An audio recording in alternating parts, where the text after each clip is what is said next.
So the question was, how well informed are physicians, especially OB doctors or other prenatal care providers are? So I was just talking to a woman from 0 to 3 whose daughter's pregnant and went to a provider in Omaha, Nebraska just a short time ago.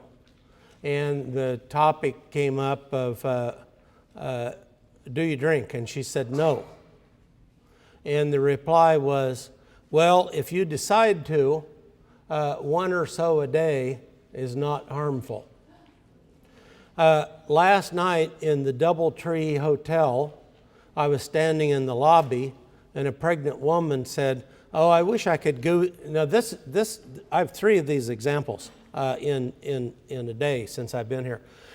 In the DoubleTree Hotel, and she said, oh, I wish I could go for sushi and have some wine, but I'm pregnant. And her friend said, well, there's a lot of research showing that you could have 1 a day and it's not harmful. And the woman said, well, I'd rather not take a chance, I'm going to quit. And she said, well, I'm pretty sure that you don't have to quit all the way. You can have an occasional drink, and I'm sure it's not harmful because your doctor would have told you if it was. And the thing that is the most troubling about this is that these are women who don't need talked into quitting.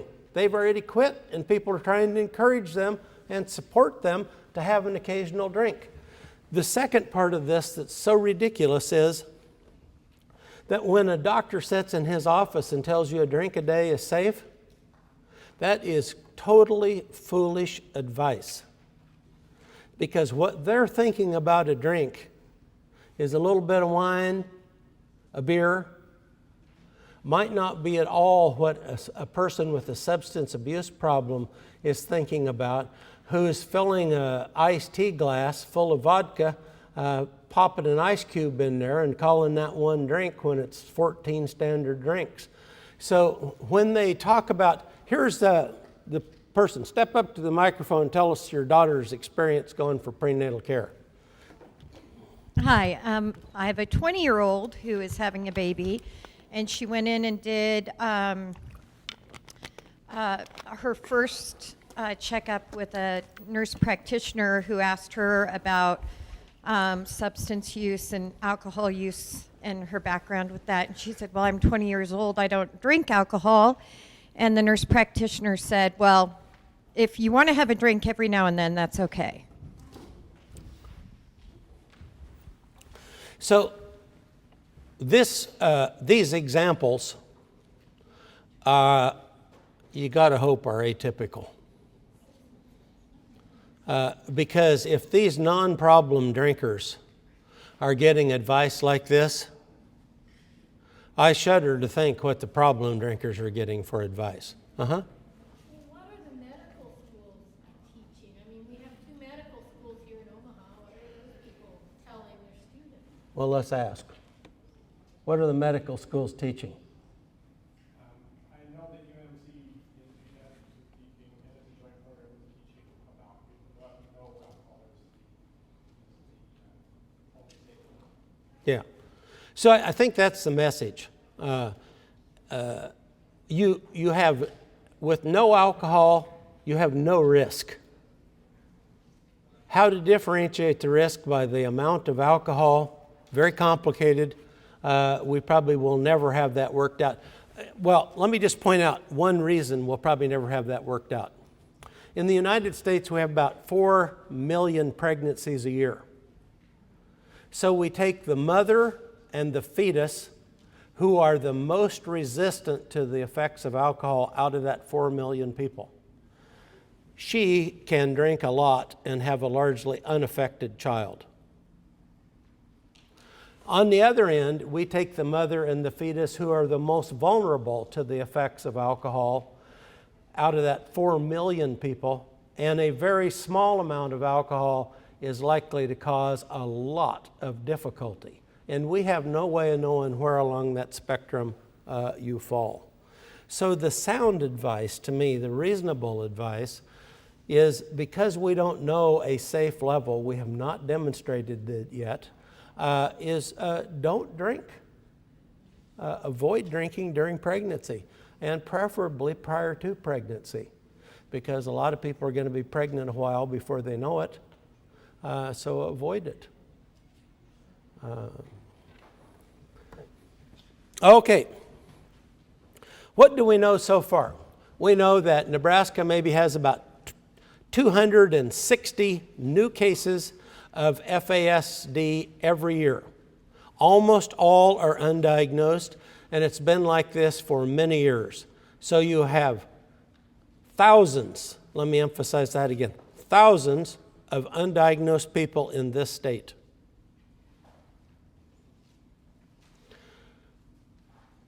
Every level of severity, from people with extremely serious birth defects and comorbidities down to people who have just troubling behavior problems. The effects of this are that many of these people are seen as having mostly behavior disorders. They don't see this as an impairment. We're not putting into place prevention programs for the next pregnancies to this mother. And we don't have good long-term anticipatory guidance to prevent these secondary disabilities in the future. So as a general rule, we have way less than optimal outcome for people.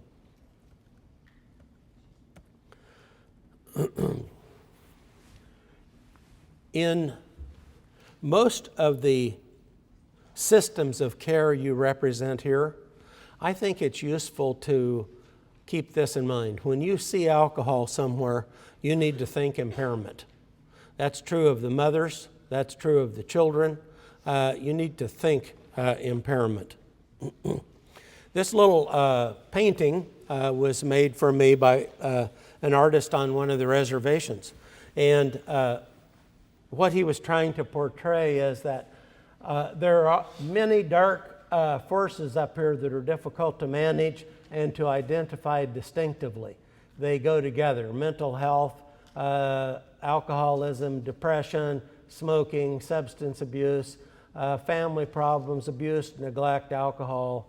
But one of the main vectors of this is alcohol, and these forces come down and damage this baby's brain, causing that baby difficulties for their life. And he's adamant, and he would say, how is this possible?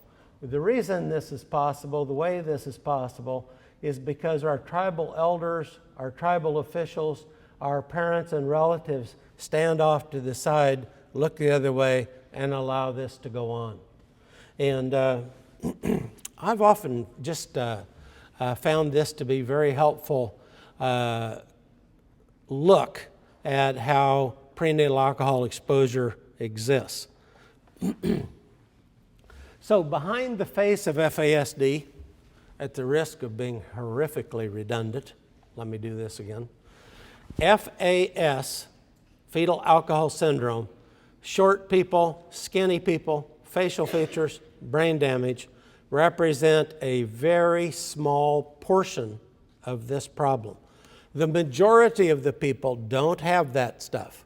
They have learning problems, behavior problems, mental illness. And so we want to get the emphasis on these alcohol-related neurodevelopmental disorders off of fetal alcohol syndrome. You probably have diagnostic capacity for fetal alcohol syndrome if they're classic, if they have the facial features, the growth impairment, a good history of prenatal alcohol exposure. You can send them down here to Monroe Meyer, have one of the genetics people see them, they'll diagnose them. If you're missing the alcohol thing, probably not going to get diagnosed. So what we're talking about here are people whose mothers drank during pregnancy. Alcohol damaged the brain.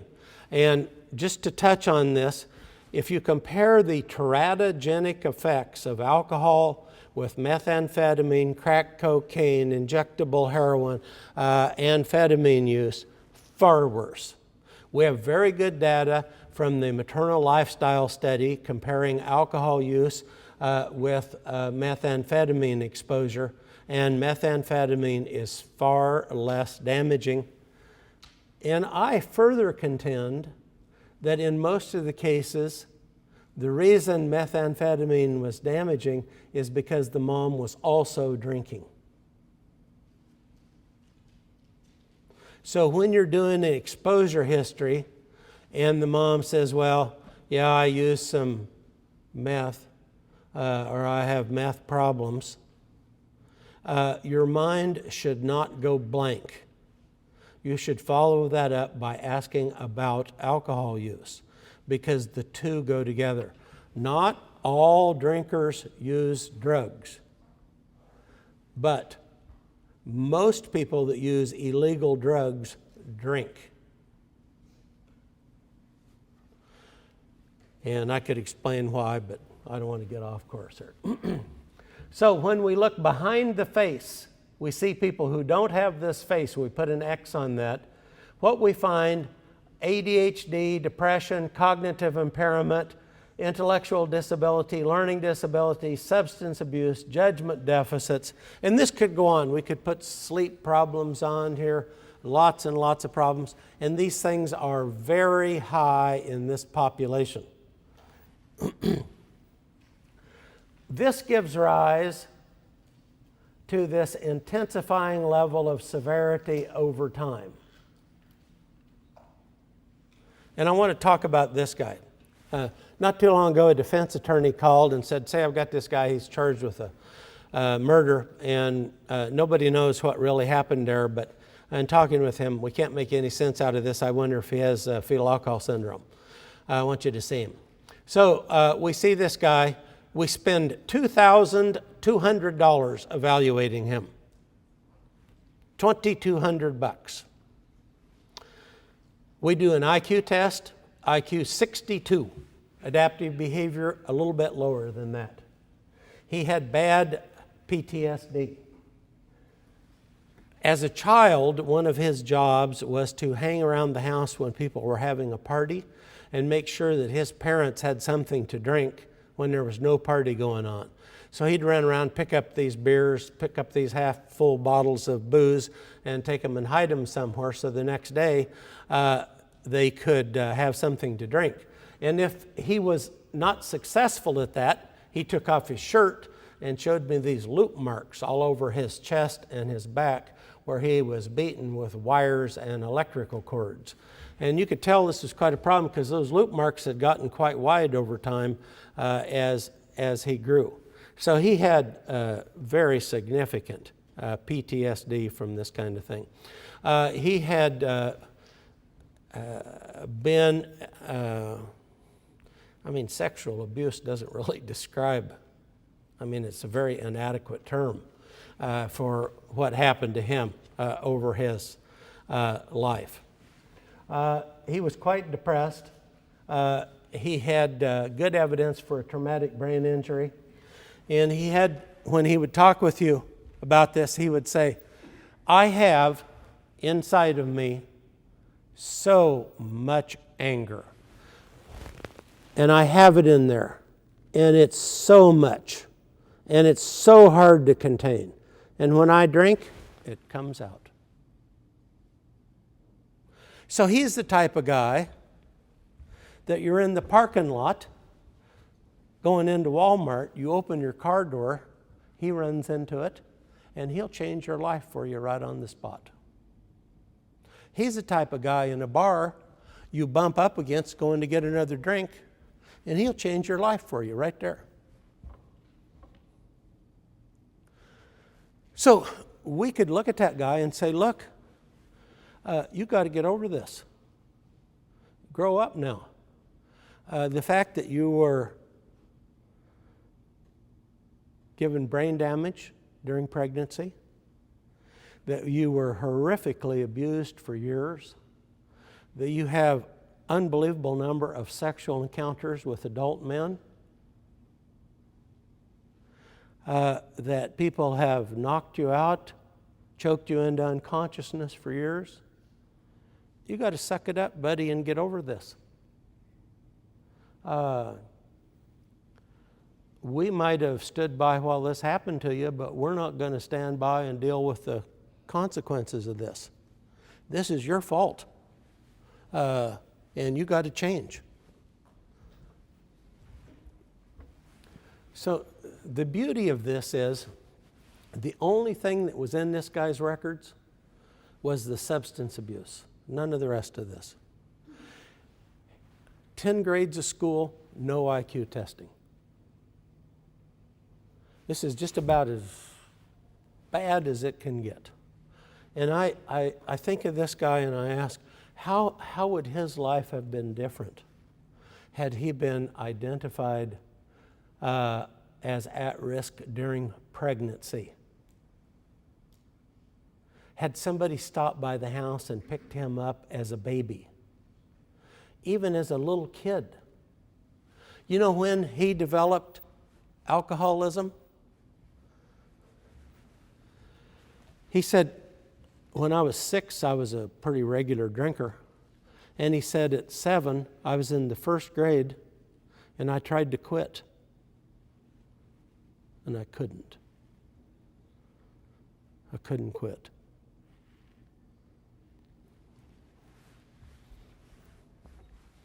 It strikes me too that, maybe I'll just dwell on this for a moment, that we're quite naive about this. So I want to give you you're going to think a lot less of me after I get done with this. Really difficult story. I was working on 2 reservations in Montana, and when kindergarten started, right away the kids started calling one of the kids there Wino. And they would tease him about this. Wino, Wino go to the back of the line. Wino fell down. So being astute, having a lot of education, I concluded that they were teasing him and that the problem was to fix the other kids. So we had meetings. We threatened the other kids. We dinged him a little bit when they called him Wino. January of that year, this kid froze to death behind the school drunk. And it hit me that maybe I had misread 4 months of communication from 6-year-olds. It was quite humbling to realize that every kid in kindergarten at 6 knew more about this than I did. And they had spent months trying to tell me. And I never got the message. Never got the message. So I want to point out and just hit this once more. These kids have the most severe genetic loading for substance abuse you can get. Often their mom had it, their dad had it. Often it's killed one of their parents. There are dead relatives in the family from substance abuse. And it's at this person's peril that you don't think about this often and get started on this early. So you think you're struggling with the math homework, having conflict over getting the stuff done and getting it back to school, and this is wrecking your life? Wait till they don't show up for 2 days. Wait till they just pull up missing for 2 days.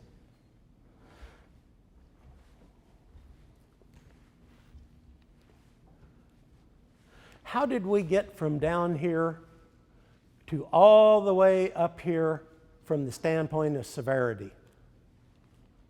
Well, here's how it happens. And we spent a long time trying to figure this out and develop appropriate models for this. So here's a bar graph of comorbidities in young children. And you can see on this end that there's a lot of them who have 0. Here's a bar graph a few years later, and you can see the number with 0 go way down, and we're getting more and more with 4, 5, and 6. Here, at a later age, you can see that there are very few with 0, and lots of them out here at 6, 7, 8, and 9. So when you see these kids, one of the first things that you need to be impressed with is that if you kind of gloss this over and say, well, lots of kids with intellectual disabilities also have attention problems. and memory problems and poor motor skills. You fail to appreciate the cumulative effect of these multiple comorbidities. So it's one thing to sit in class and hear well out of one ear. It's one thing to sit in class and hear well out of one ear and have attention deficit hyperactivity disorder. It's another to sit in class and hear well out of one ear, have ADHD, memory problems, and oral comprehension problems. And as these things pile up, you're eventually going to reach a place where there is a dramatic decline in functioning. And that decline in functioning, unfortunately, doesn't stop you from adding on additional comorbidities in the future.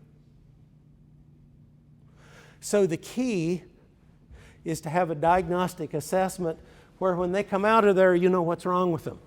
Visual impairment, hearing loss, attention deficit hyperactivity disorder, memory problems, sleep disorder, snoring, anxiety disorder, gross motor problems, fine motor problems, cardiac defects. It's a long list. Somebody needs to pay attention to all this stuff. Because if you glob it together, you're going to have a very poor outcome. This is a fundamental problem of many people who deal with children, is they do not appreciate the cumulative effects of adding these disorders on over time. And I have people call me up and say, what's this obsession you guys have with these fine motor problems? And I said, well, just think about it. 186 days a year, 6 hours a day, you're going to be using one of these. And there's a person at the front of the room that's going to be on you like ugly on an ape if that thing doesn't produce good handwriting. And if you simply can't do it, you're going to have a very difficult life because the demands steadily increase for better handwriting. And if you can't do it, it gets more and more difficult. That is such a simple thing. That is nothing like having reading problems, memory problems, attention problems, anxiety problems, not being able to sleep well, that plague this population of people. So, if this is working right, most of these kids are going to have a bunch of stuff listed on there. And they're going to have a bunch of needs that somebody needs to take care of. And it's not going to work to wait and see what happens, because waiting tends to produce this kind of outcome up here. We need to do something about this stuff down here while we're looking forward at stuff we can prevent, so we can change this dramatic escalation over time by prevention, anticipatory guidance, call it whatever you want. So are there any questions about that? Because this is a very fundamental thing to intervention. Yes? I guess it's not as much prevention, but I've worked with a sibling group of 5, and 4 of them have had some type of spectrum diagnosis. As far as one of them is just about to be early teens, and she has some of the physical features, but she's never developed any of the behavioral or academic issues. Is that common as well as? Good for her. Yeah, I mean, sure, I'm not saying to you that all children with FASD are beyond hope or desperate, because there's a continuum. Some kids do fairly well. Most do not do well. And the older they get, the poorer they tend to do. Because the longer you're exposed to these problems, the more these peer group effects tend to influence you. And their genes for substance abuse in general are so powerful that once they get started on that, they have a precipitous downward decline.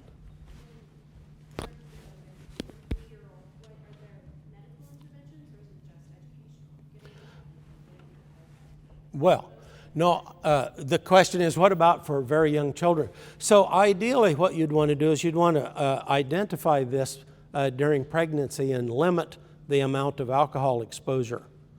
If you didn't, you'd want the hospital to do it. If they didn't do it, you'd want the pediatrician to do it at the first well-child visit.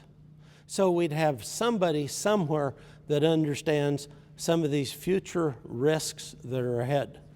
Then we could begin to talk to the mom, the caretakers, about the particular problems they're having and about the problems that are likely to be coming up. Give you an example. Temper tantrums. We have a steady stream of people coming in for temper tantrums. And they're referred because of temper tantrums. But temper tantrums rarely occur by themselves. Most of these guys are boys. They have speech and language problems. They don't sleep well. They're very irritable people. And so right away, in part because of their communication difficulties, when they have to repeat something or somebody says no, down they go. They hit the deck, hold their breath, bang their head, scream and holler. And when they do that, an amazing thing happens. They're laying on the floor, banging their head, screaming and hollering, and all of a sudden they say, well, who knew? I got one of the people kneeling right beside me, and she's rubbing my head saying, poor Larry. And when I bang my head, she puts a hand under there and she says, Larry, don't bang your head, baby. And he says, well, who knew that would work like that? So I guess when I want something, I've got a pretty compelling strategy to get it.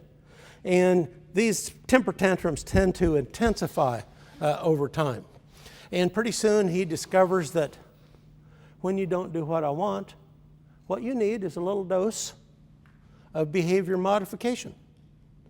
So when I get you at Walmart, I'm going to really teach you how this works. I get you in the grocery store with a cart full of groceries next to all that candy. I'm going to show you something about behavior. I know stuff that B.F. Skinner never dreamed of. So they're in that cart bellowing and screaming, and what are you doing? Well, I was a parent. I was desperate to get that stopped because I have a reputation to uphold.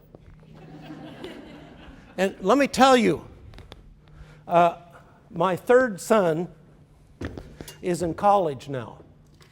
He came that close to getting on the organ donor list. We were in a grocery store, and I ran into a woman whose child I had been seeing, and she said, Dr. Burd, you changed our life. It's so amazing what you did. So we're going down this aisle. He grabs one of these big bags of peanut M&Ms, and he says, I want this. And I said, put it back.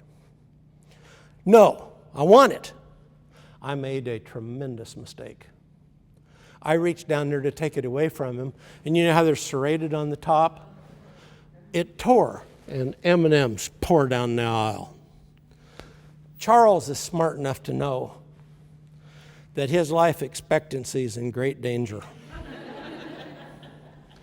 He takes off running through those M&Ms, gets to the end of the aisle, grabs this woman, and is looking out from behind her at me. It's the same woman who told me how I changed her life by behavior management. So these temper tantrums, things like that, as we understand them, we can teach them.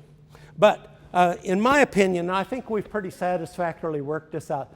Much of this severity is just due to a simple increase in the absolute number of these things, the severity of them, and the cumulative effects of having a whole bunch of problems that are very difficult for any one person or group to treat. And we've kind of worked it out. I won't go into detail with you. There. So think about this. On the day of diagnosis, we have a little forecast in front of us. And there are several milestones that are likely to lead us off a path of optimal development. And here they are. Abuse, neglect, increasing numbers of mental disorders, school problems, legal problems, substance abuse, dependent living.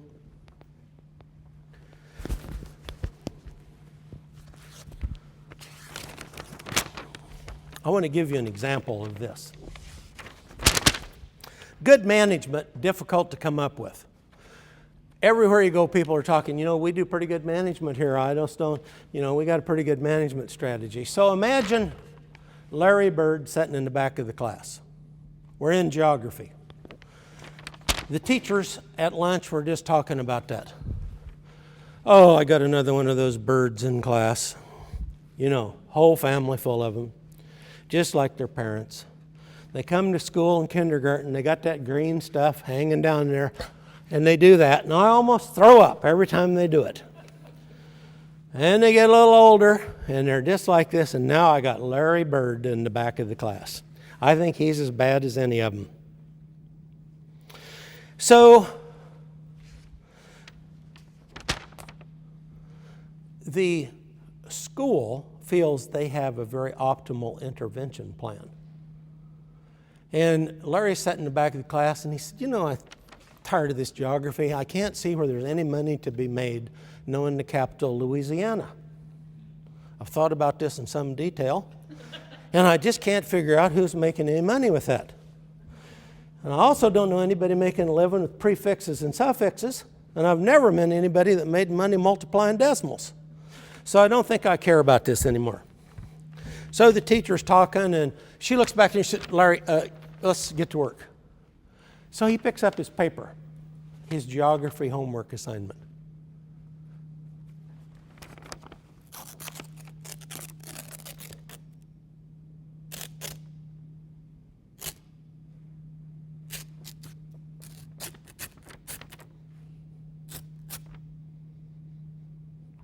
You know what the kids in class are thinking? Oh my God, this is going to be historic. This is going to be unbelievable.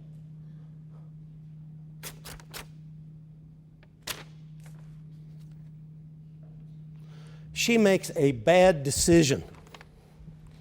She leaves her desk and heads to the back of the room. She's getting closer to a behavior management genius who has expertise at behavior management she will never have. She gets close to him, and he looks up at her and goes,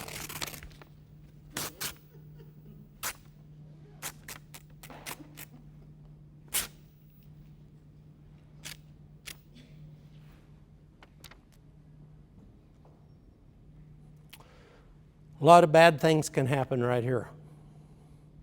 She's maxed out. She doesn't know it. But she's at a threshold where she could very likely make a really, really bad decision here. If she was thinking clearly, she would turn around and walk away. But she doesn't. She might get closer to him. He's got increasing power over her the closer she gets. Or she calls. And here comes the principal.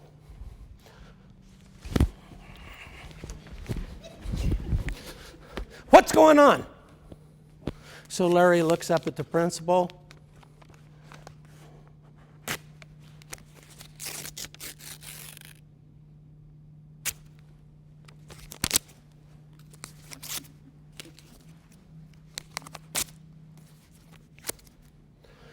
Well, let me tell you, there are not that many people in the school system that can endure that much stress. And how does it go at the school board meeting? The chairman of the school board says, let me see if I understand this. I just can't get my head around this. Some kid was sitting in school tearing paper. You grabbed him by the shirt and slapped him? Well, I think the after-action review doesn't really do justice to what went on there. Many of these kids don't understand the risks they're taking when they do this kind of stuff with adults. So we have this FAS guy, his mom called, he's down at juvenile detention. Just a few days ago this happens. They got in a big argument at home. He pushes her down, tries to choke her. She calls the police. 3 police officers show up. He's in the kitchen, 3 policemen there. He reaches in the drawer, takes out a knife, and says, get out of here or I'm going to stab you. Now that is really poor judgment. 3 guys with guns, tasers, and nightsticks, dogs soon to follow. You're threatening them with a knife? So in this one circumstance, reason prevailed. They stepped back. They talked this kid into putting down the knife. But you can't do that very many times without something really bad happening to you. So for a while there was people going around saying, well, you know, kids with FAS and FASD, oh, they do well in jails, they do well in corrections programs. We've come to find out they don't. They're victimized a lot. They can't follow the rules. They have a hard time. And so these places have to make accommodations. These people have a difficult time changing. So that is a big key to management.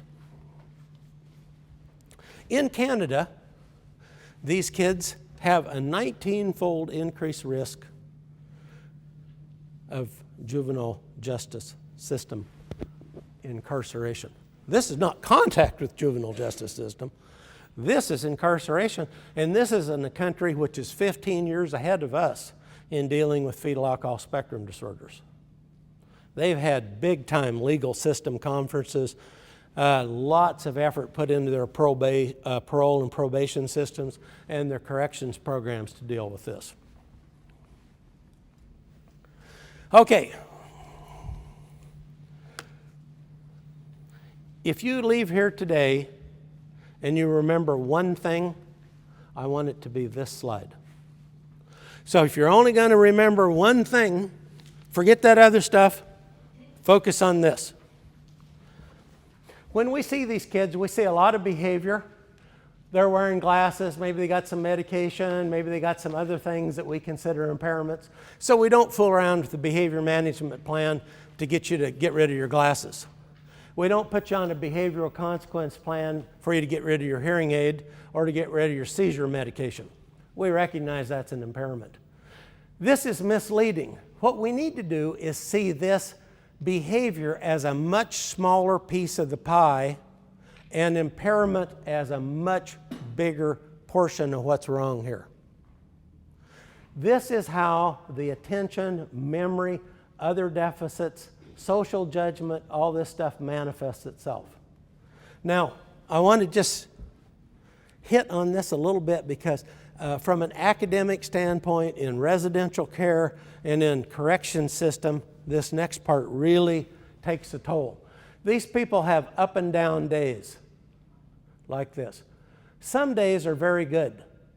And you may have heard my little run through on this. So tonight, if a fifth grader from Omaha, Nebraska goes out to play a basketball game, parents are there, and he makes 7 shots in a row.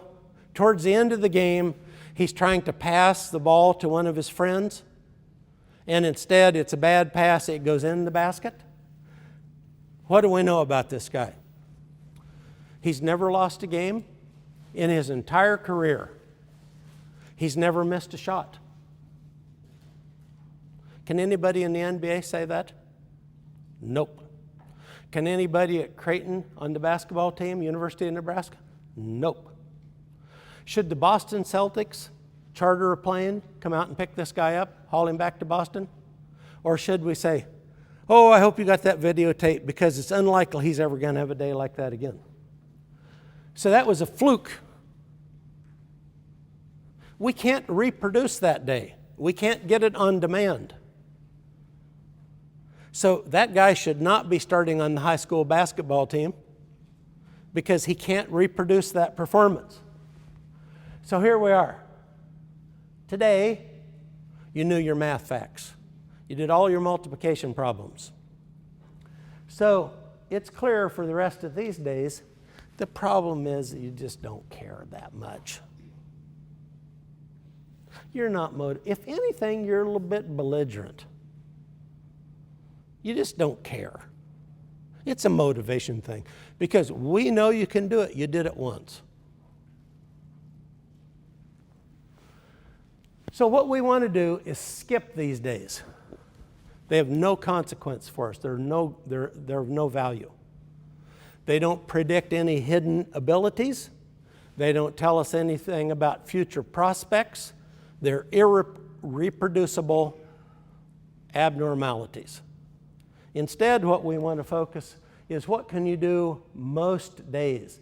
Where's your typical average performance at? Right there.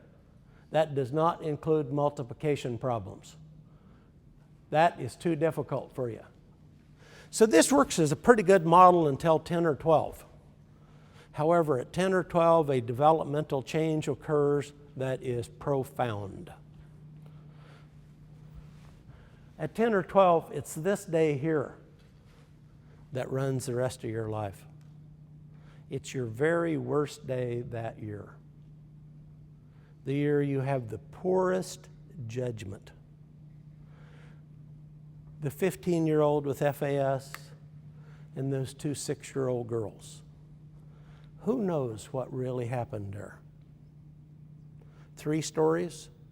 Maybe these two 6-year-old girls are sexual predators. Maybe they're trying to blackmail this guy. But no, that's not something we think of. 15-year-old guy, these little girls. We're not sure what happened. He's charged as a sex offender. We gather a little data. We find out that he was in a good foster home. In order to save time, the foster mom put him and the 2 little kids in the bathtub in the evening to speed things up. Because he's 15, he's short, he's little, he's kind of quiet, he's immature. And then this deal comes up. By the time the foster mom gets done asking what happened, trying to clarify it, by the time the police get done asking what happened, trying to clarify it, by the time the social workers get done asking what happened, trying to clarify it, it's completely impossible. There is no useful knowledge to be garnered from this. But we still have a guy who's very likely to spend time in court, might well end up going to adult court and being charged as a sex offender. Now, nobody mentioned running down to Cabela's, buying a baseball bat, and come back and whacking that foster parent 2 or 3 times for judgment that is so poor as to boggle the mind. She's sort of out of it. The 2 girls are out of it. We don't know whether they were trying to blackmail him at 6. I mean, if we're talking unrealistic possibilities, why not go for something bizarre, right? All we know is that something bad happened there. We're blaming this guy. This comes from a failure to appreciate the future. This kind of thing comes from a failure to understand the upward escalation of these problems. Kids with FASD don't go to the mall for 4 hours unsupervised. They don't go to a birthday party where there's going to be alcohol.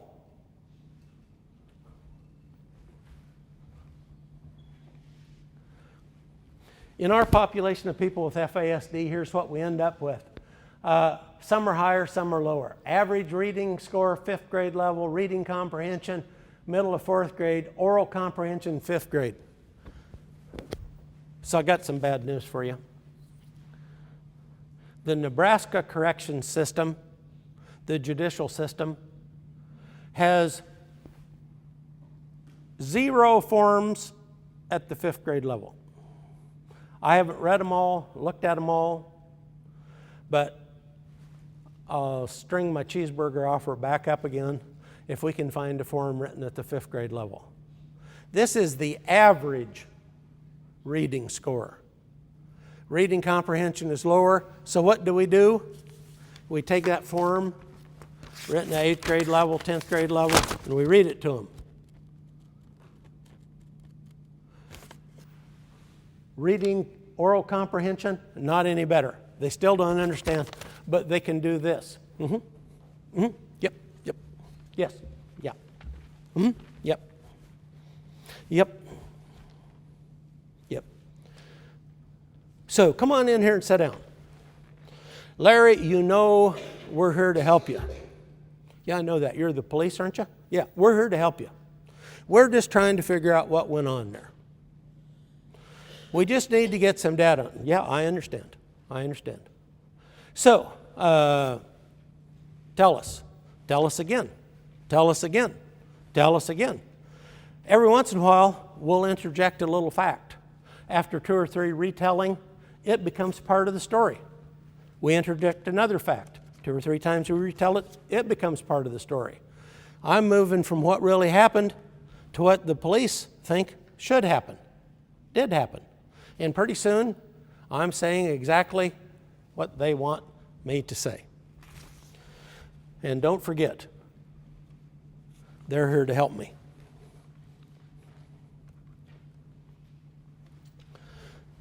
Often we see these kids in court, in police, with their probation officer and others, and here's a common list of problems.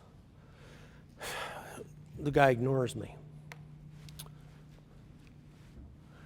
Here I am trying to explain something's very important. He interrupts me and says, can I go now?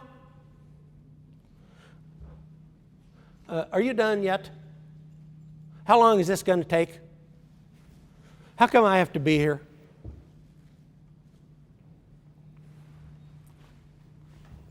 I blurt out things. I play dumb. I act like I don't understand. I'm a cagey one. I play dumb. I change my story. I can't retell the story same way over and over and over again. I avoid things. I won't talk about some things. I change the facts. The police greatest friends, right here. I hate quiet, so I talk. If there's a pause, I like to fill it in. I don't like people who are angry, upset with me. I like people who are agreeable. And if you stress me enough, am I prone to lie a little bit? So, some people can see that. I think we ought to see this. I think we ought to see ADHD, inattentive, impulsive, and fidgety. Learning disabilities, I don't understand. I can't understand it well by listening, reading. I have memory impairments, and I have a lot of anxiety. Now, I'm surely not here to suggest that no person with FASD ever committed a crime, that we don't need to do something about it, that we don't need wholesale changes in our entire system of care to manage them. We have people with FASD who are too dangerous to transport. You can't even get them out of the prison for an assessment. We have people with FASD who are sexual offenders that are in a group home by themselves and 2 staff members present at all time. But a lot of people get caught up in this kind of stuff with FASD because they're not diagnosed. People don't understand what's going on here. And we have an inadequate system of care for them. A very inadequate system. I want to talk about substance abuse. So, I guess if there was a second thing I'd like you to remember from this talk, I'm piling these up now. If there was a second thing, it would be this. We send somebody to substance abuse treatment. Mary goes. 6, 7 days later, Mary doesn't show up. We have a meeting. Well, she chose booze instead of the kids. I'm there. The court said I had to go there, do this, get some anger management. I don't show up. Well, he chose that instead of his kids. That might be okay if we knew what we were talking about. But before that, we ought to ask, in that substance abuse treatment program, how many people walked in the front door and completed the program? What you will find is that a lot of programs, it's 5%. 1 person out of 20 finishes successfully. There are a lot of really bad programs. So when you get the report and it says, yeah, we're still taking people, but we have really poor results. We don't try very hard. We're not putting much into this. And most people don't do too good, but it's okay because the court still sends them over to us by the van load. They don't say that. The message that's communicated is that you are a screw up and you made a bad choice. Not that you have a program which is 5% effective, that the court would have to send 20 people to in order to get one to quit drinking. Nobody has this data. Somebody needs to find this. So you go to the substance abuse treatment program and you say, we want some outcome data. What do you want to know? I want to know how many people walked in the door, how many people finished the program and weren't drinking. I'm not after exotic data, like how many people still aren't drinking in 6 months or a year, which would be really useful. I just want some basic data. I don't suppose you know much about this, but we're not the typical substance abuse treatment program. No, people that come here are much more severe than other places. We're not like those other places. We deal with a lot of poor people who have mental health problems.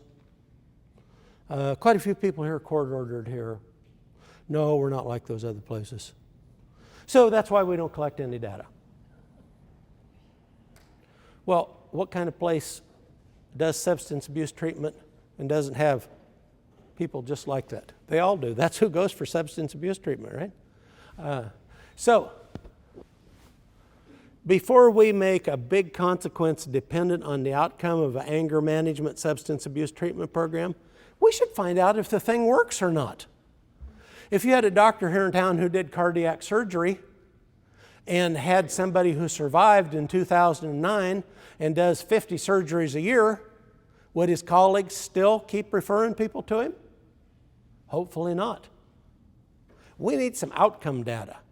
We need outcome data on how substance abuse treatment programs work. Numbers. This is especially true on reservations. Especially true. Where, in my experience, there are lots of programs who are not 10% effective. How could we change that and make it a little better for them? Well, we could think about a family history of FASD. We're obviously going to need to modify how we go about this. We're going to have to make some changes to deal with the memory problems. Pictures seem very helpful. They're concrete, they're permanent, they don't fade away. You can go back and refer to them over and over again. No amount of wishing and anger is going to help. We need to keep in mind reading and comprehension are poor. Anxiety makes it worse. Group work, bad idea for many of these people. Bad idea. Get 7 or 8 people sitting around discussing these big emotional issues, lots of emotion being expressed. These people get anxious. They can't remember. They can't hear. They just sit there. It does them no good. So this much group work, bad idea. Some maybe, but not too much. Let's see if we can figure this out. How many people do we have to send there to get somebody to quit drinking? Would it make a difference to the court if they knew 1 person out of 13 benefited from going to that program?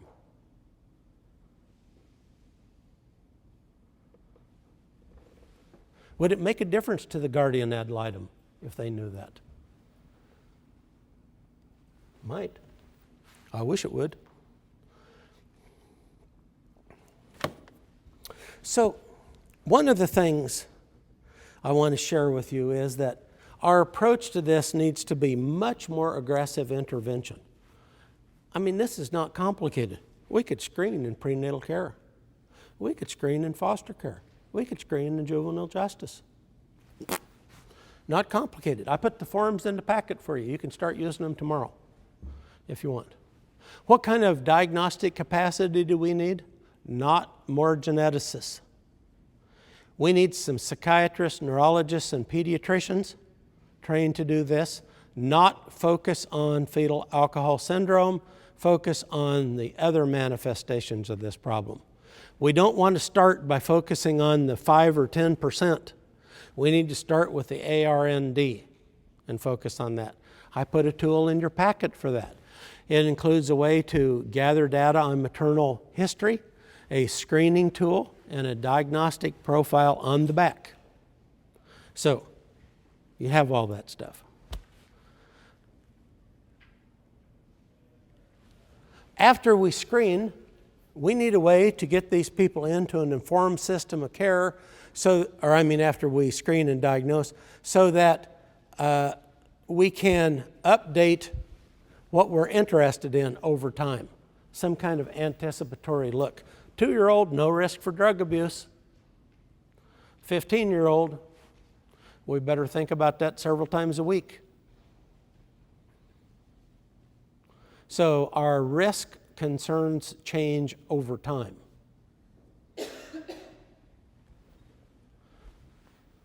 Are there particular questions that I might answer right now? Yes. Is this an easy question? Okay. Whew.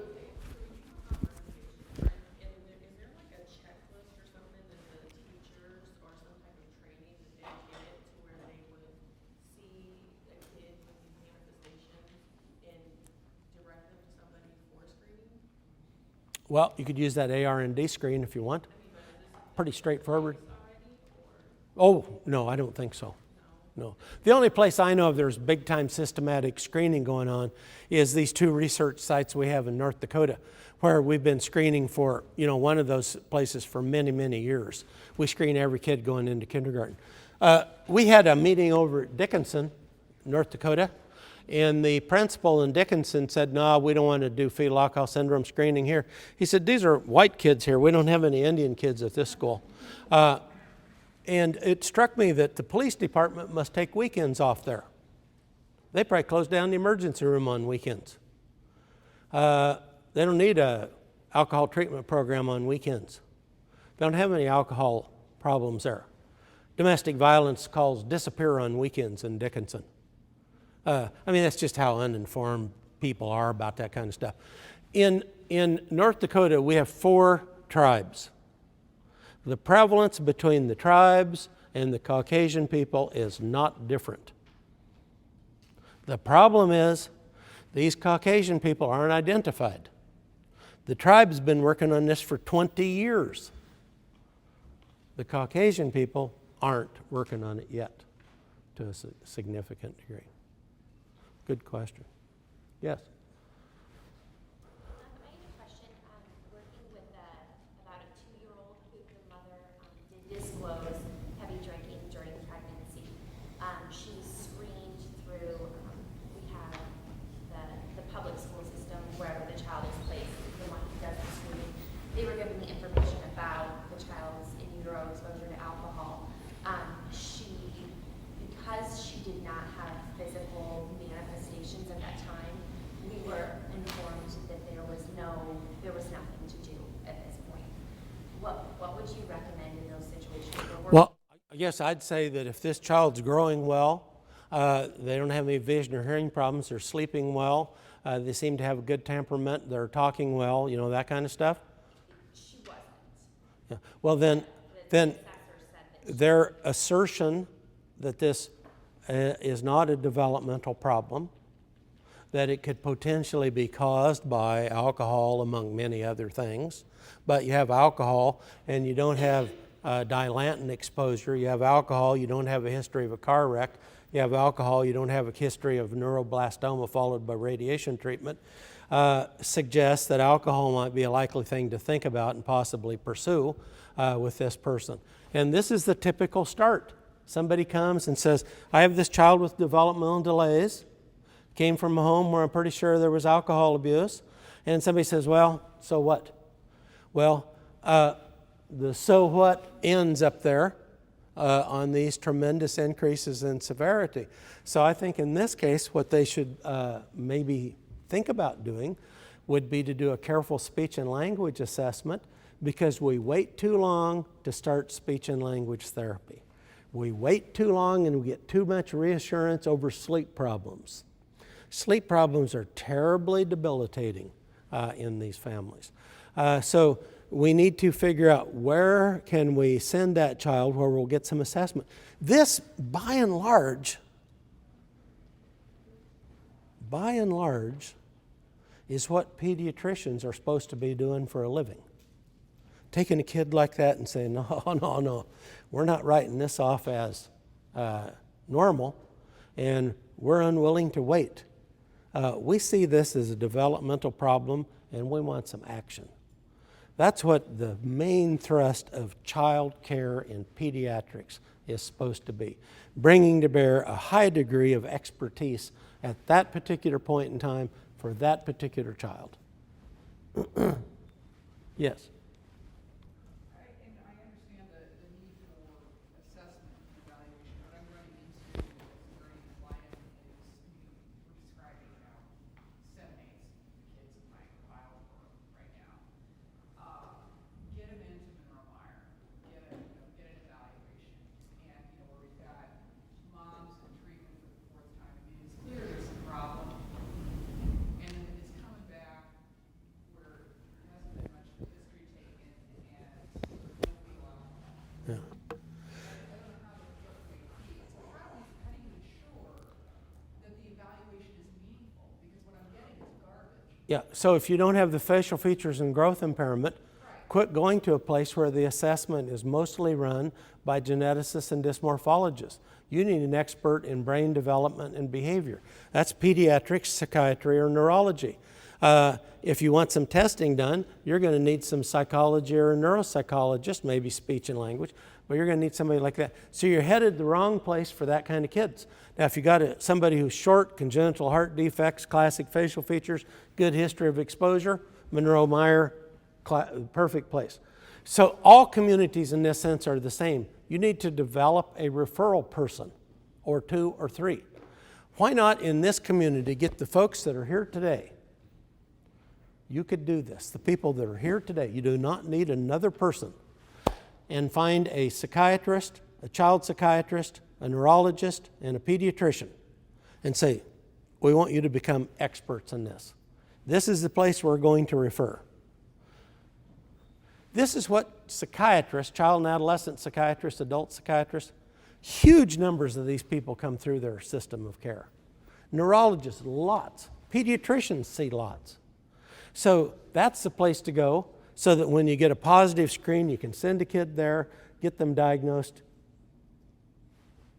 Those that have complicated problems, abnormal facial features and stuff, the pediatricians, the folks at Monroe-Meyer can work that out. But most of them, you can say, look, IQ test, low IQ, poor adaptive behavior, alcohol exposure, attention problems, needs glasses, not sleeping well, behavior problems, learning difficulties at school.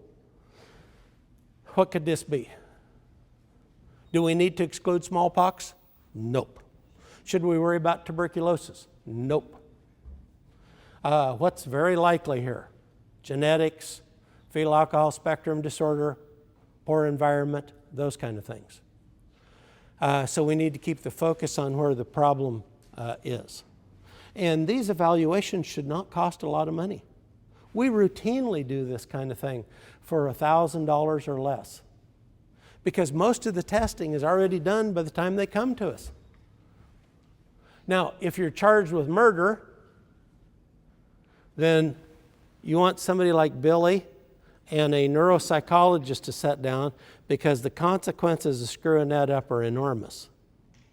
So there's lots of times when you need a highly detailed, highly expensive, very lengthy, really difficult to get assessment.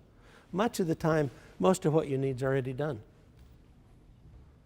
It's a matter of getting somebody to sit down and say, yep, I think this is alcohol-related neurodevelopmental disorder, and stick that line in the report and call today. Somebody else, yes? So if there's no one like that, there's no neurologist in Nebraska, pediatrician in Nebraska, how do you find those people? I'd train some. Are there people in North Dakota that do that maybe have contact with you? Sure, but yeah, I guess you could say, well, we're going to pay somebody to come up there for a week and learn how to do this. But by and large, this is so straightforward.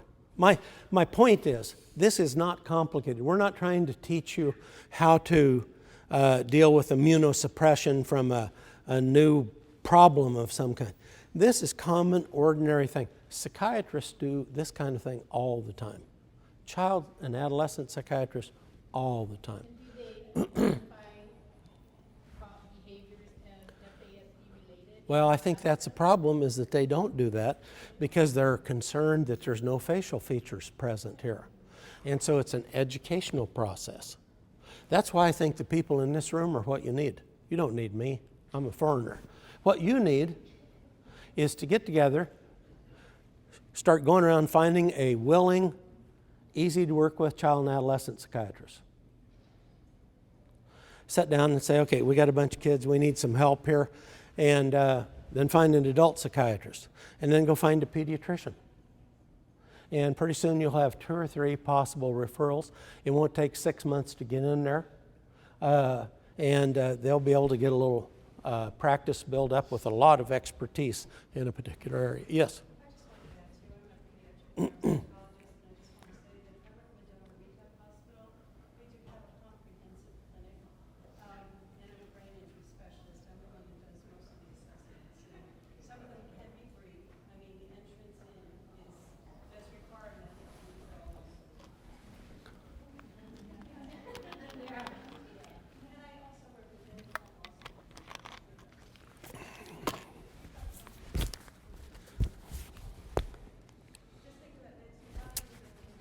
My email address, if you want to email me, is very easy.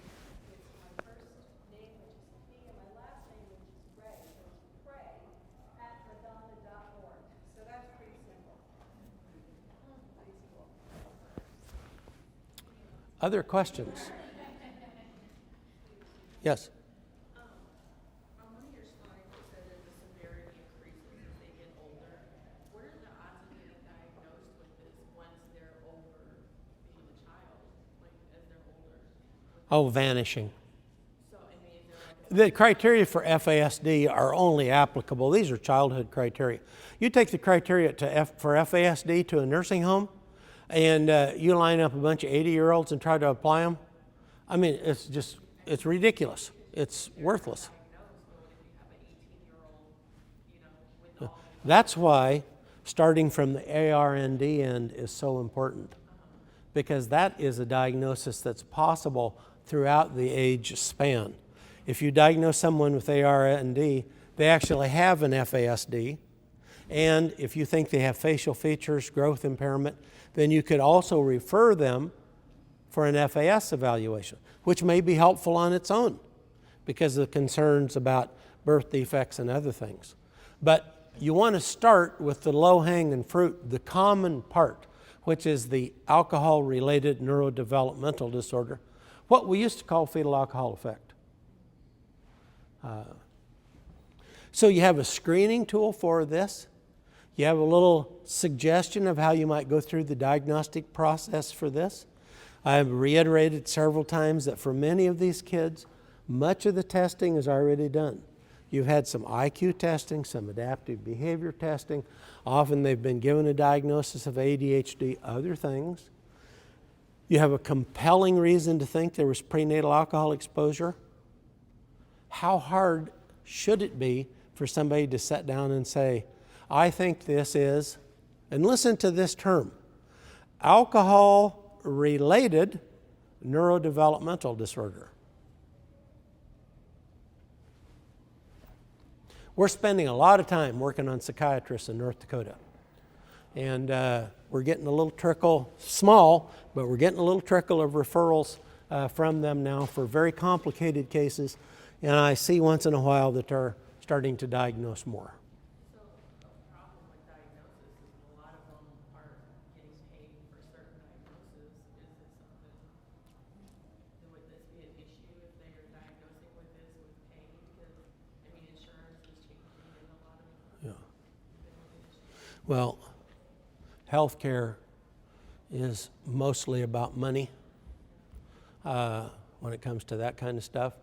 And so to the extent you can, you need to figure out a payment system. Nebraska actually has worked out a very good system of billing codes. Minnesota, a very good system of billing codes for FASD. But that clearly is an area that needs some work because people aren't going to put in that time if they can't get paid for it.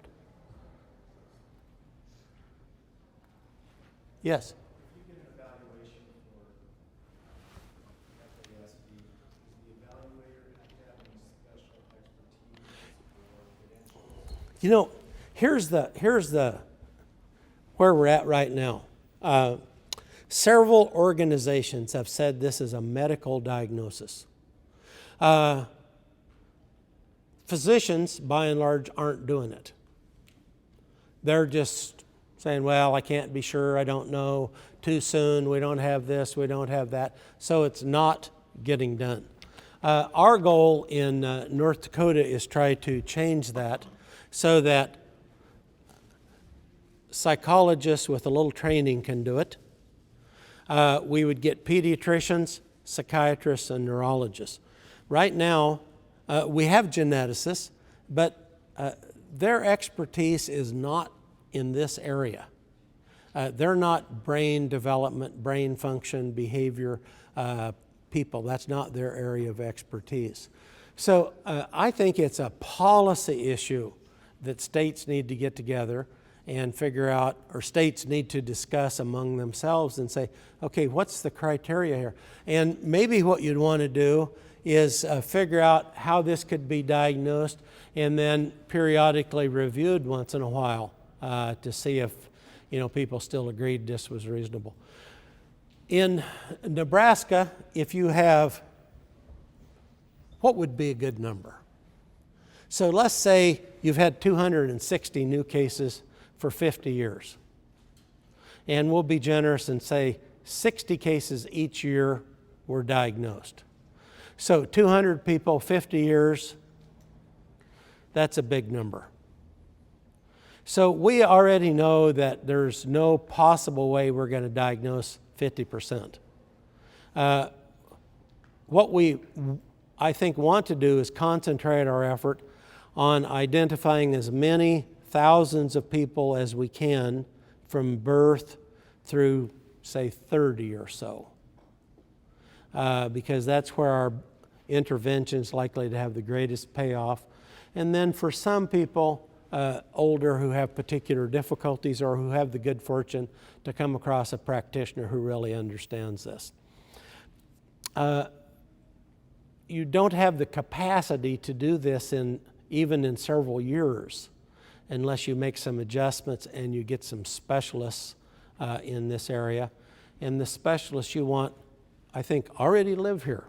You just need to train them and sign them up. How do I identify? I would find next, are you a judge? No. I'm a public defender. Public defender. So at the next break, take a poll here and say, who knows a child psychiatrist who's easy to talk to and writes a good report? Put that guy in your list. Who knows an adult psychiatrist, easy to talk to, writes a good report? Anybody know of a pediatrician, easy to talk to, writes a good report? Contact those three people. And it's unfair for you to have to do this by yourself for one or two people, because there are hundreds of people represented by the people in this room who need that service. Hundreds, maybe thousands. You all need to get together and do this, and you can do it. You can do it. Well, I got one over there. A neuropsychologist is going to be very helpful in legal proceedings, difficult diagnoses, but you cannot refer 5,000 people to a neuropsychologist. There's no possibility that can ever be done. I'll tell you this story. In Canada, they admit 260,000 people a year to their correction system. They wanted to screen. They think that the prevalence of fetal alcohol spectrum disorder in the Canadian correction system is 25%. We'd have to screen 250 days a year, 1,030 people each day. We'd get 250 positive screens each day. Right now, Canada, in the entire country, has 2,200 diagnostic slots for FASD. In 10 days, we would use all those up. In a month or so, we would have a year's waiting list, several years. And by the end of the year, we'd be having people on a waiting list for decades. They have to change their diagnostic system there. One thing I recommended to them when I was just there was that they just decide, if you screen positive until we can do some other evaluation, we're going to manage you like you have FASD. We're going to start with the screening. Because we have such inadequate services, we can't possibly handle a tidal wave of people coming out of our correction system. And so we're going to just call it a day if you have a screen, and we're going to manage you as though you had FASD. Other questions? Good questions, by the way. Where's Billy? Billy, am I on track here? Am I? But do you agree with this idea? Yeah, I agree. The only thing I would add is that I think some of the stuff that we've done recently in Arkansas or in Maryland, you can find a couple of doctors and get them trained, either maybe sending them to San Diego to have Ken Jones talk to them, or have Ken come out here to a medical group. Or in Maryland, we sent them out to Seattle. They just got their own funding. They went out there to the clinic. They had training by Richard Adler, MD, and some stuff in the clinic. So it can be done. And I agree. It's If you're a psychologist, you have a reader, we can ship her out to Seattle. it's More Paul Connor out there. When a leading neuropsych in the country, then she'll be their leading neuropsychologist in the whole state. That's a half-day training for her. okay. So I'm going to spend about 10 minutes talking about interventions, ideas. So I'd rather do that about particular problems you are interested in than things I just ramble on about. So do you have a particular problem you'd like to talk about and take a whack at fixing? Yes? Well, you talked about intervention. We spent all morning on fetal alcohol fat. Need to be screened, yes, get it. What do you do? What are the interventions? Once you have the diagnosis. So could you give me an example of that? Well, if I've got, So, if I've got a Look. kid who has communication issues, phase 14, he's ADHD, can't sit still, unable to really follow conversation, hurt on his siblings. Has been in foster care for 4 years. so maybe that's not a very complicated set of problems. Communication assessment, find somebody to assess their ADHD, see if you can treat it. Maybe they need a little help adjusting to foster care, seeing if they have a lot of problems as a result of a foster care placement. That might not be a very complicated set of problems. And you may already have services that you can link that person up with. Okay, so why is it helpful? I mean, we know what the problems are, we know what all the symptoms are. How is it more helpful having a name to put for, why the kid's acting this way? Why is it better to know what we call it rather than just treat the symptoms? So in North Dakota, we did a study of attention deficit hyperactivity disorder, and we used health claims data. So we had several thousand cases over many years. What we found was that the course for attention deficit hyperactivity disorder is very low for babies, stays low, and then somewhere in early childhood, starts turning up. So you get a couple cases at 3, or at 2, you get a few at 3, but by 4, you're on your way up. And this number continues to rise until about 9 or 10, and then it levels off. And not that many new cases are diagnosed. There's some, but the majority of them are diagnosed early in life. So this tells us something about ADHD, that whatever it is, it either starts after infancy or we don't know how to recognize it early on. Same thing with depression. We don't diagnose depression that frequently in infants because the criteria we're trying to use don't work that well. So it goes up, it kind of levels off, and then for many people it starts down. Some dispute over this, you know. Do 2/3 of the people get better? 50%, depends on the study, kind of what they did. But quite a few people get better. Some people continue on, and a few get worse. In our state, a small percentage of people actually get worse. And almost all of them have other comorbid problems. And you really see that when you look at the claims data. Why diagnose ADHD? What's the point in that? Well, sometimes medication helps. Yeah, a lot of kids aren't treated. So there's no particular reason really to do that, except maybe that a diagnosis of ADHD captures a set of problems that are somewhat common in that disorder. And when you talk about it, you share a common language with people. And schools have programs for ADHD. We have medications for ADHD. When you have a diagnosis for ADHD, we know something about the course so that doctors can say, well, look, we might need to start some medicine a little earlier than we have been. When it gets up here, maybe we should stop decreasing the dose because it appears to be plateauing. And when it starts down, maybe we can take a lot of kids off of medication. Not all, but a lot. So in that case, the etiology, the course, the response to treatment, the outcome, the strategies for prevention are highly dependent on the name of the disorder.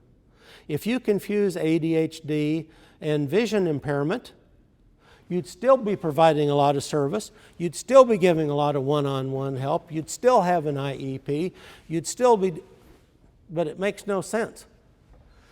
So in FASD, would you like to have less mortality?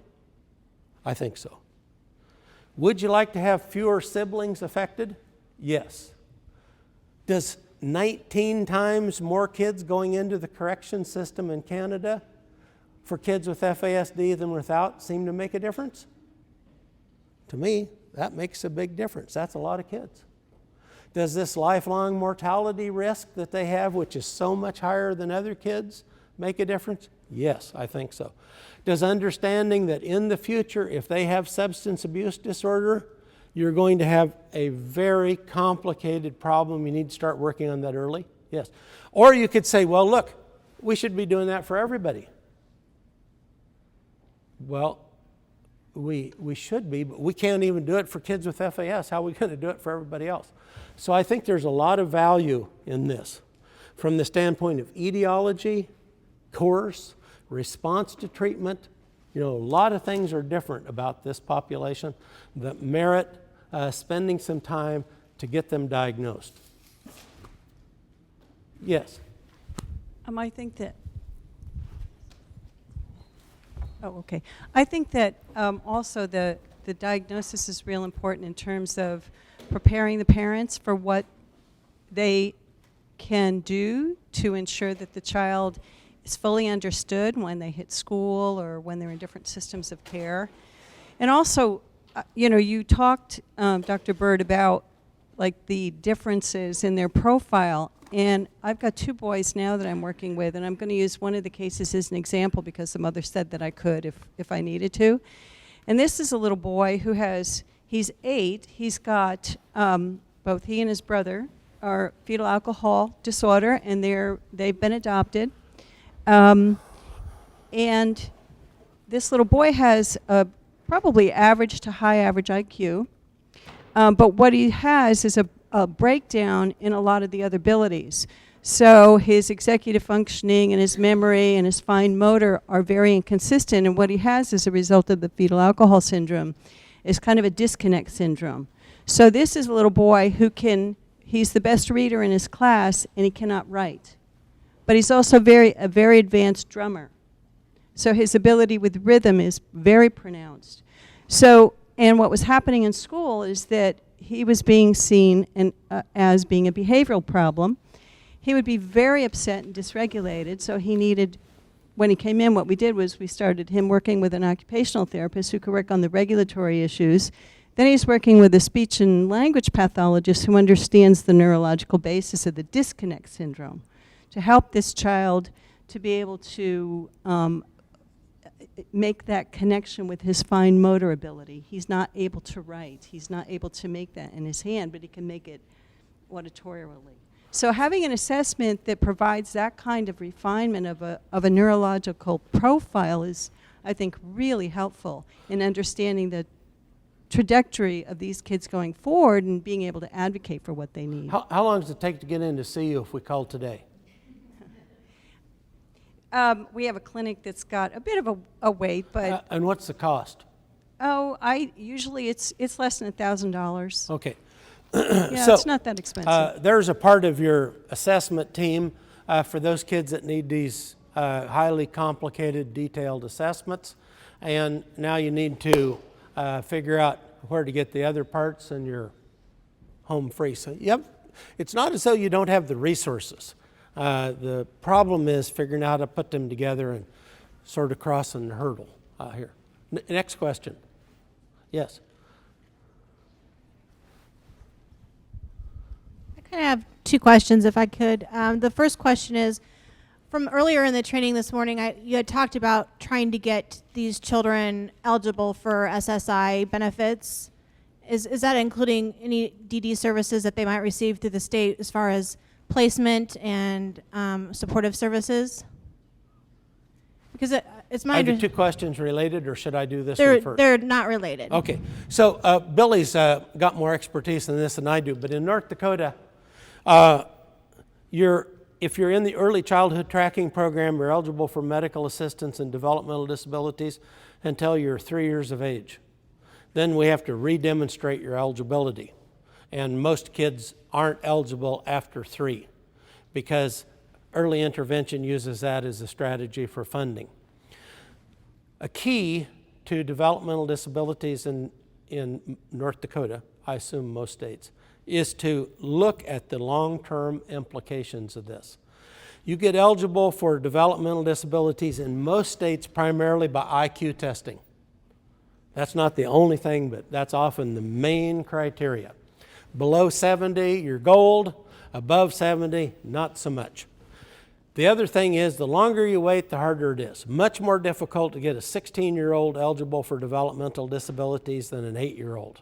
Because people look and say, oh, he's got a lot of mental health problems, you know, that could account for that change in IQ, et cetera. So this is something we get started on very early. We're quite aggressive with this because once you're eligible for developmental disabilities, free lifetime ticket to individualized services.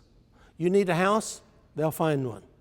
You need a change in your bathroom, they'll make one. You need somebody there all night, they'll hire somebody. You need transportation to the doctor, they'll do it. You need a job coach, they'll provide it. Free lifetime services, individualized to the person.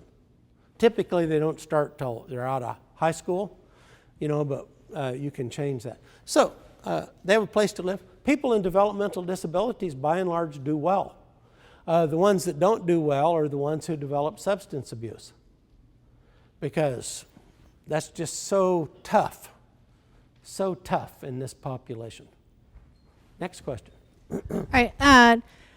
When I work with families, we generally look to see if reunification is likely to occur. And from what I'm getting from today's training, you're saying that, you know, most people don't successfully complete substance abuse treatment. And then we also heard about the level of behavioral issues and impairment of the children that they have. Do you find in your experience that reunification is likely to occur in situations like this? No. Okay. I wish it was. These moms, when they're drinking and getting drunk, don't love their kids any less than I do. They just can't quit drinking. I've had moms who, during pregnancy, developed severe depression because they knew they were damaging their child and couldn't quit drinking.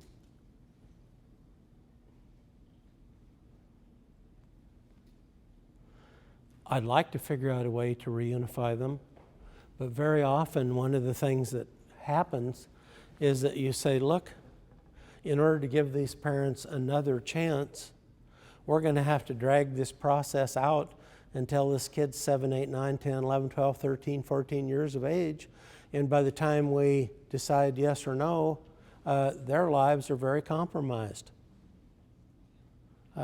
So one of the programs, and I'm sure there are others, you know, the Through the Eyes of the Child, what was the name of that family program? The collaborative? Yeah.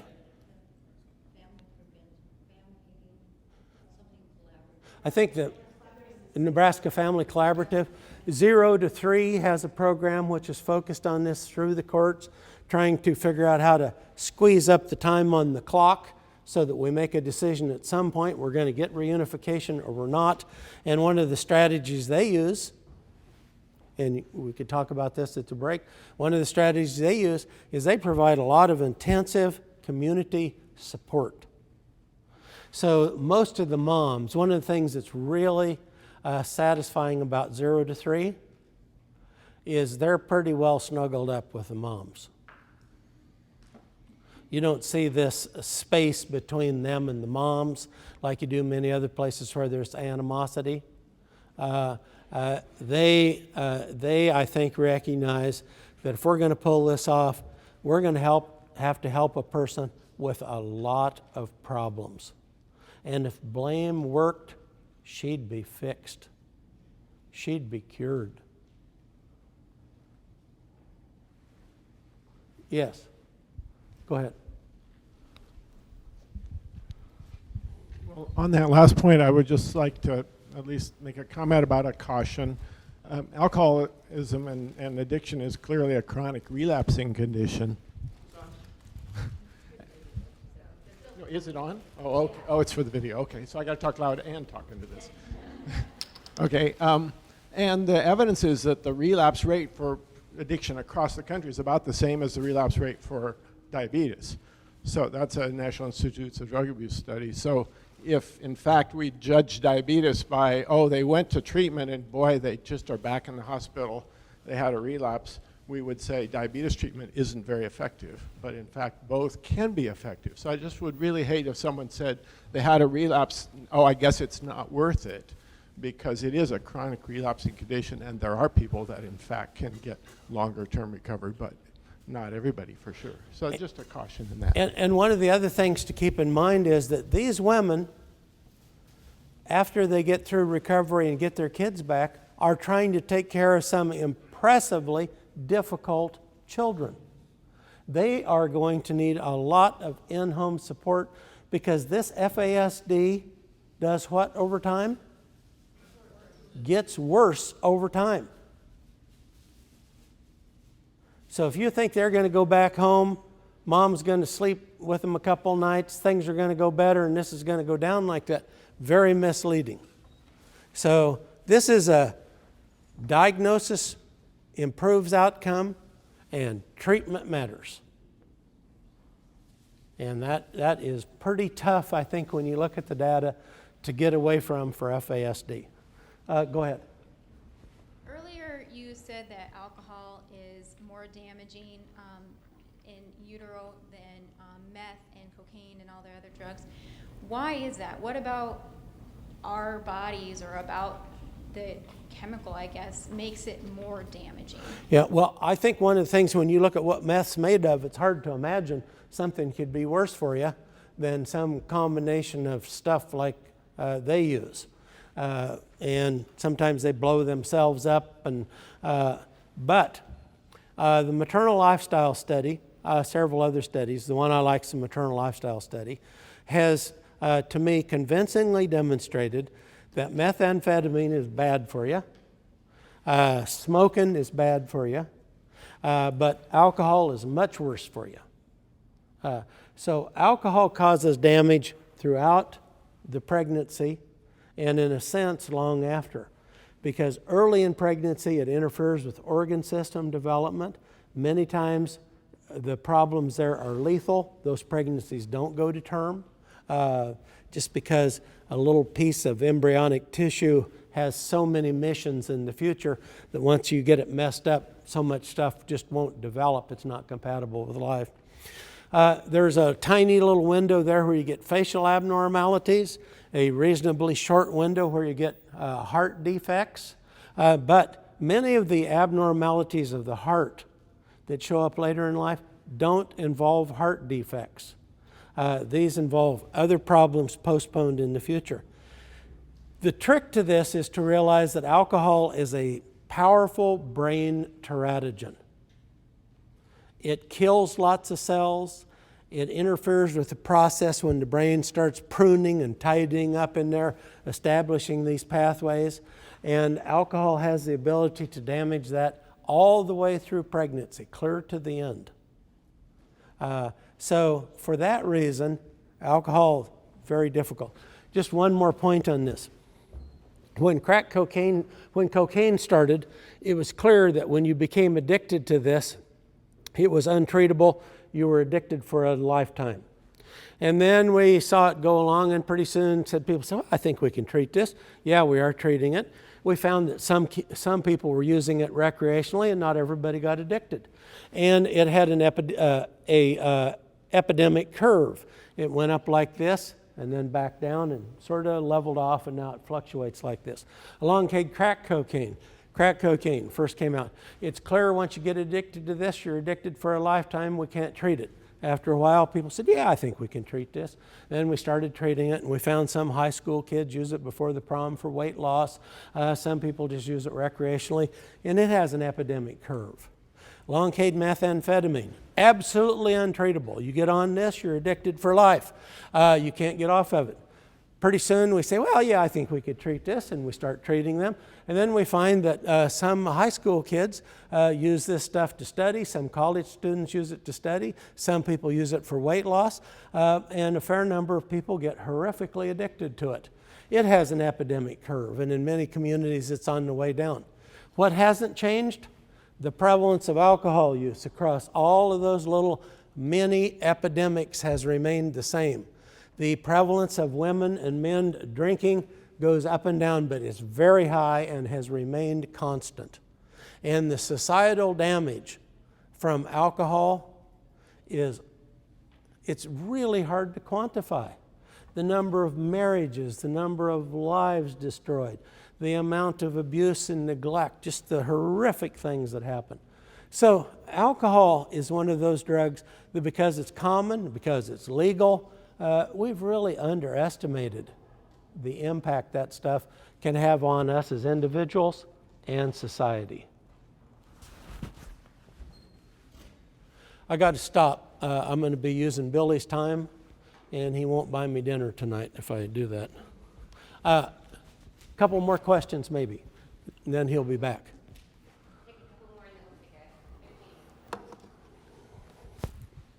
Hi, I'm Katie King from the 0 to 3 Safe Babies Project. I did want to just say real quickly that I think it really does depend on the quality and quantity and timeliness of the interventions that are provided, both to the children and the parents.